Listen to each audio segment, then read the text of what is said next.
There once lived a man and a woman who always wished for a child, but could not have one. These people had a little window at the back of their house from which a splendid garden could be seen.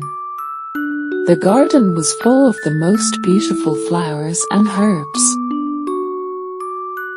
It was, however, surrounded by a high wall, and no one dared to go into it because it belonged to an witch, who had great power and was feared by all the world. One day the woman was standing by the window and looking down into the garden, when she saw a bed which was planted with the most tasty Rapunzel. It looked so fresh and green that she longed for it and had the greatest desire to eat some. This desire increased every day. The woman knew that she could not get any of it and grew more pale and miserable each day. Her husband was worried about her and asked, "What is wrong, my dear?" She replied, "If I can't eat some of the Rapunzel from the garden behind our house, I think I shall die."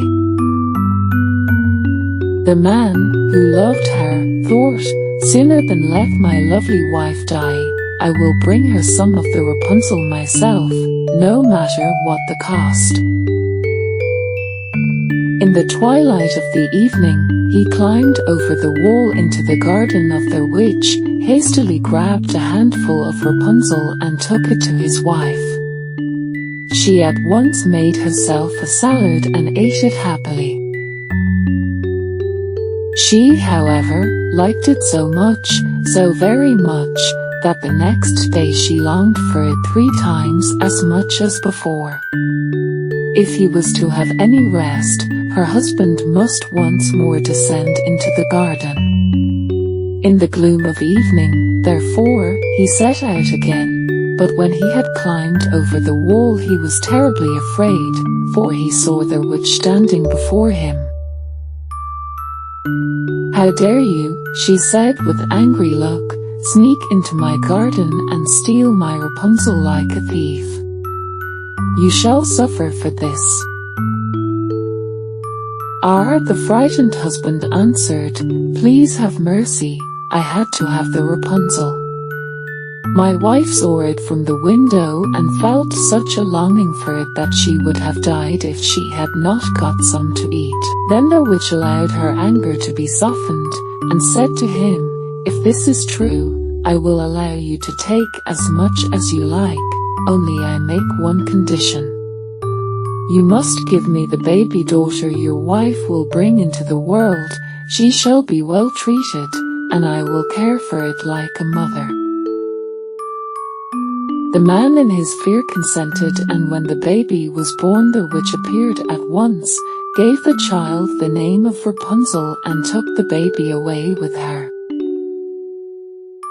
Rapunzel grew into the most beautiful child beneath the sun. When she was 12 years old, the witch shut her into a tower, which lay in a forest. The tower had no stairs or doors, but only a little window at the very top. When the witch wanted to go in, she stood beneath the window and cried, "Rapunzel, Rapunzel,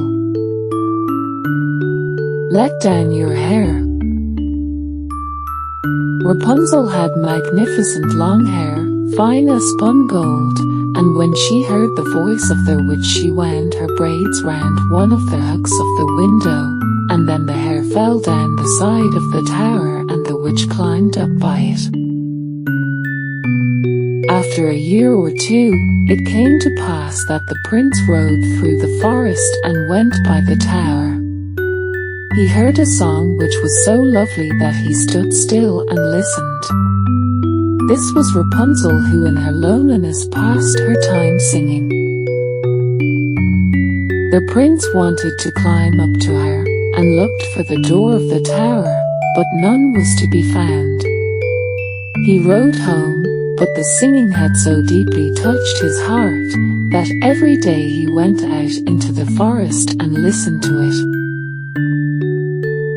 Once when he was standing behind a tree listening to Rapunzel's song, he saw the witch come and heard how she cried, "Rapunzel, Rapunzel, let down your hair."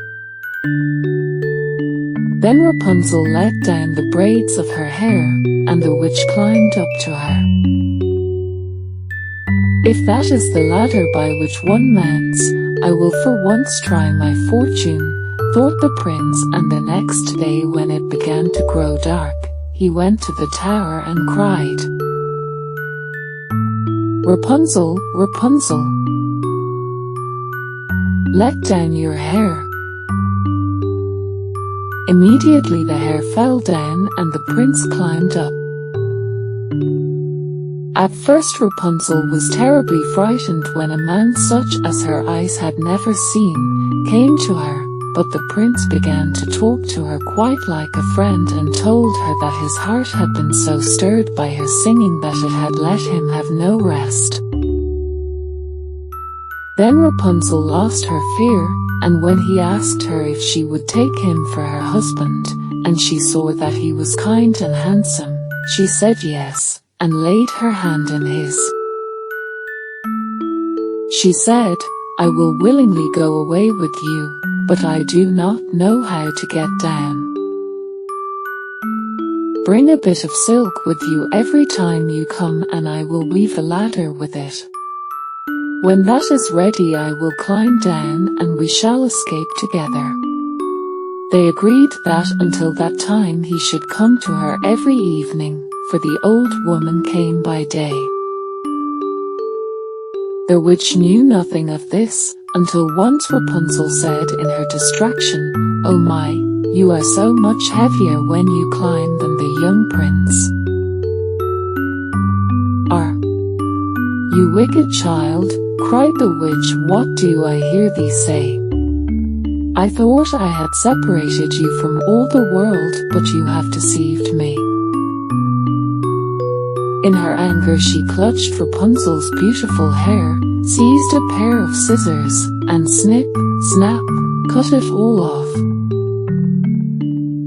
Rapunzel's lovely braids lay on the ground, but the witch was not through. She was so angry that she took poor Rapunzel into a desert where she had to live in great grief and misery. The witch rushed back to the tower and fastened the braids of hair which she had cut off to the hook of the window, and when the prince came and cried, "Rapunzel, Rapunzel, let down your hair,"